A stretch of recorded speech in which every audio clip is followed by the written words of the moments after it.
안녕하세요. 열린시장 상한가를 잡아라 김선영입니다. 어제 코스피 지수가 이 박스권 상단인 2,100선을 좀 넘어섰던 그 원동력은 바로 외국인 투자가들의 막강한 그 자금력이라고 볼 수 있겠는데요. 자, 지난달만 하더라도 한 2조 9천억가량 매수세를 좀 보여줬죠. 어제도 4천억 가까운 매수세가 들어왔습니다. 특히 시장을 통째로 사는 그 모습이 최근에 나타나고 있는 특징이고요. 항상 위쪽으로 올라가면 계속적으로 펀드 쪽에 환매 압력이 있는데 이를 또 소화를 한 것도 외국인 투자자들이었습니다.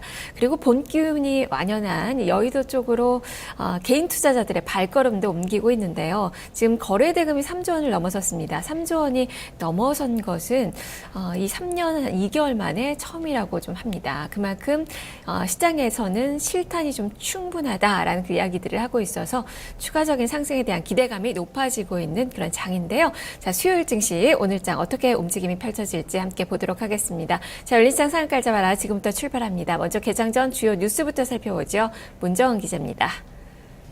네, 오늘 아침 주요 뉴스입니다. 먼저 첫 번째 소식입니다. IMF가 올해 한국 경제 성장률 전망치를 3.3%로 또 하향 조정했습니다. 이 수치는 지난 2월 IMF가 예측한 3.7%보다 0.4%포인트나 낮아진 수치인데요. 지난해 10월 한국의 올해 경제 성장률 전망치를 4.0%로 처음 제시한 이후 연속 2차례 하향 조정한 셈입니다. 한국의 내년 성장률도 앞서 1월에 제시한 전망치에서 0.4%포인트 내린 3.5%를 예상했는데요. IMF는 이렇게 경제 성장률을 하향 조정한 배경에 대해서는 가계와 기업의 기대 심리가 낮아져 성장 모멘텀이 다소 약화됐기 때문으로 분석했습니다. 아시아나항공이 일본 히로시마 공항에서 착륙 중 활주로를 이탈하는 사고가 발생했습니다. 지난 2014년 미국 샌프란시스코에 이어서 이번에는 일본 히로시마 공항에서 활주로 착륙 사고를 낸 것인데요. 해당 항공기에는 한국인 8명과 일본인 46명 등 모두 73명의 승객이 타고 있었습니다. 다행히 크게 다친 사람은 없었고요. 20여 명의 안팎 사람들이 비상 탈출 과정에서 타박상 등을 입었습니다. 사고에 대해 아시아나 측은 엔진 결함은 아니라고 주장하고 있는데요. 국토교통부는 현재 조사반을 현지에 보내서 사고 원인 파악에 들어갔습니다. GKL이 미국 모히건과 함께 영종도 카지노 리조트를 건설하기로 했습니다. 한국관광공사 자회사인 GKL이 미국 최대 카지노 업체인 모히건과 같이 인천 영종도에 카지노 복합 리조트를 세우기로 한 것인데요.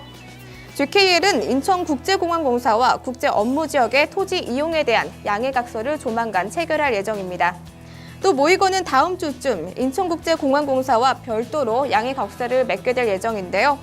우선 1차 투자 규모는 1조 원으로 GKL이 51%의 지분을 확보해 경영권을 가진다라는 조건입니다. 양사는 1단계 투자에 이어 2단계 조단위 투자를 통해 오는 2020년까지 카지노와 천실을 보유한 호텔을 주축으로 하는 복합 리조트를 건설할 계획입니다. 현대백화점이 렌탈 시장에 진출합니다. 이 M&A가 아닌 신규 법인을 설립할 예정인데요. 현대백화점이 현대 렌탈케어 신규 법인을 설립하고 렌탈 사업을 시작하게 된 것입니다. 현대백화점 그룹은 정수기 사업을 우선 진행하고요. 그다음 가전과 가구 등으로 사업 영역을 확장한다는 방침입니다. 새 법인은 현대홈쇼핑에 600억 원을 출자해 지분 100%를 보유하게 되고요. 이러한 사업 확장은 불황에도 렌탈 산업이 지속적으로 성장을 하고 있어서입니다. 이와 함께 현대백화점 측은 백화점과 홈쇼핑 등 그룹 계열사와 시너지가 크다고 판단해 이 사업 진출을 결정했다고 전했습니다. 마지막 소식입니다. 다나리 뱅크월렛 카카오에 바코드 결제 인프라를 제공합니다.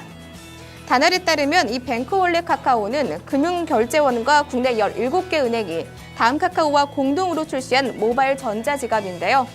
이번에 뱅크와 바코드 결제 기능이 추가되면 다날의 인프라를 통해 오프라인 매장에서 스마트판으로 편리하고 안전하게 결제가 가능합니다. 다날이 제휴 가맹점을 중심으로 뱅카를 이용해 주요 편의점 및 프랜차이즈 가맹점에서 스마트폰 바코드만으로 결제를 하게 되는데요.